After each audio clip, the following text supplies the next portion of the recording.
mom, your boss, pretty separate. Yeah, I agree. I never changed the way I speak and talk to different types of people. That screwed with them, didn't it? It depends on your audience. Depends on who you're speaking to. If you speak to students and you use some of their terminology, not all of it I'm comfortable with, but sometimes I am. Another audience that might be your boss or your administration, you're going to use a different kind of language altogether. A much more professional language.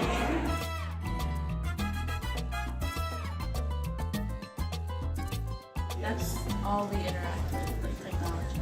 Texting, Facebook, social networks. Yeah. And then there's no more books anymore these days.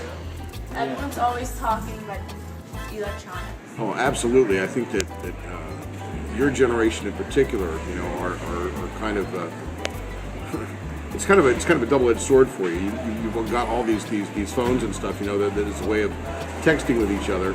And you're probably a lot more in communication more often with your contemporaries, but not necessarily face-to-face. Like you and I are talking right now. Sometimes it doesn't happen for you because you're so much into it, you know. And I predict that in about, 30 years' time, the next generation of humans will be born with very large thumbs from, you know, so that they can, the new technology, I guess. But yeah, I think technology has had a huge impact, particularly in the area of communication.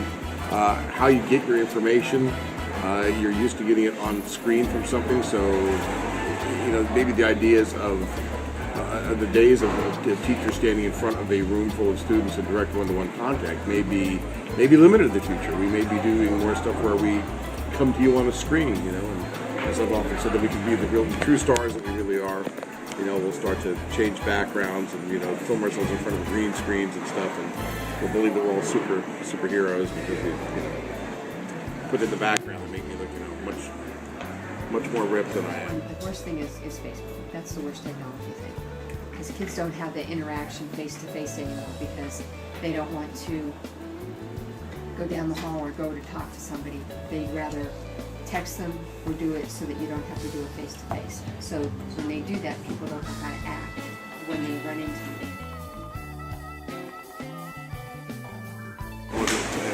Ask me where I'm from. Where do you know, when I moved to the East, you know, I probably sounded more like a Westerner or somebody from the Midwest than I did from the East, and that sort of thing. In fact, usually, if anything, particularly in my wife's family, all of whom were from Philadelphia, they were unaware that they spoke with a Philadelphia accent. They would ask me, because I was the only one that was not from here, they would say, you know, do we speak with an accent? And of course I would say, yeah, you do. You certainly have an inflection that's very, very regional, you know, in that regard. But no, I've never been made fun of.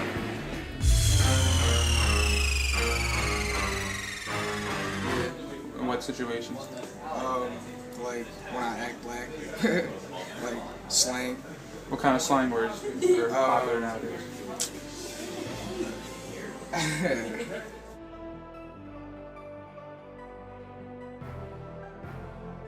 No, not really. Okay. So you talk to your mom like the way you talk to your friends?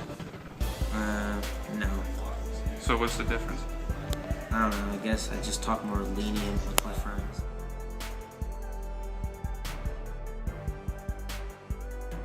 Curse words? Cuss out? No, school appropriate. I don't know. Gay? YOLO. Yo. Swag. Swag, that's a good one. It's popular. That's about all. School appropriate. Word. I guess. I say y'all.